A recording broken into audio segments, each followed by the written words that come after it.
నాకు నా అన్వేష్ మీద చాలా రెస్పెక్ట్ ఉండేది. ఈ నా కొడుకు మీద చాలా రెస్పెక్ట్ ఉండేది నాకు ఒకప్పుడు.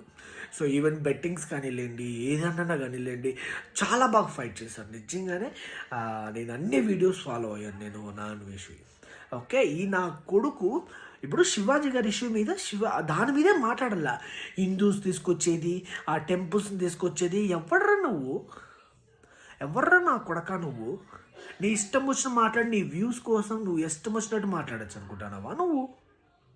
అంటే నేను ఏం మాట్లాడినా పిచ్చిగా నమ్మేస్తారు, ఏం మాట్లాడినా ఏం చెప్పినా నమ్మేస్తారులే అని నీ ఇష్టం అనుకుంటున్నావా? ఎవడేం నన్ను ఏం మాట్లాడలేదు, ఎవడు నన్ను గెలకలేడని. నువ్వు నిజంగానే ఈరోజు నువ్వు మాట్లాడిన మాటలకి నీ మీద ఉన్న రెస్పెక్ట్ అంతా పోయింది. నా కొడక నువ్వు ఎక్కడో ఉండి మాట్లాడేది కాదురా, నువ్వు ఇండియాకి వచ్చి మాట్లాడు ఆ మాటలో.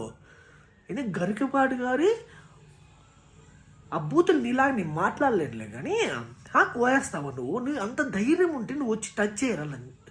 కొజ్జా నా కొడక నీకు అంత ధైర్యం ఉంటే వచ్చి టచ్ చేయి. నువ్వు నీ ఇష్టం వచ్చినట్టు మాట్లాడతావు, అదంటావు ఇదంటావు.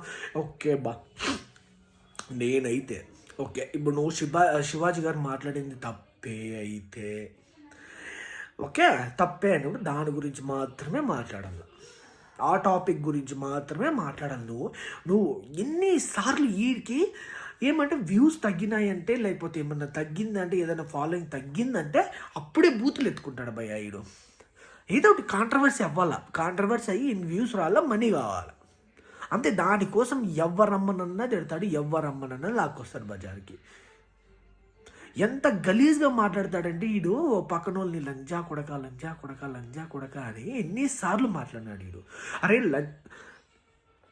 అరే చెత్తనా కొడక, నువ్వు అదే అయితే నువ్వు మూసుకొని శివాజీ గురించి మాట్లాడాలి. ఆ టాపిక్ ఇప్పుడు ఏంది నడుస్తాఅనేది, తను ఒక మాట మాట్లాడాడు, ఓకే సామాన్లు అది ఇదని మాట్లాడాడు, ఓకే ఆ పదం రాంగే, తను పద్ధతిగా రాండి అని చెప్పినాడు. ఓకే తన అమ్మాయిలు స్వేచ్ఛ ఉండాలన్నప్పుడు ఓకే.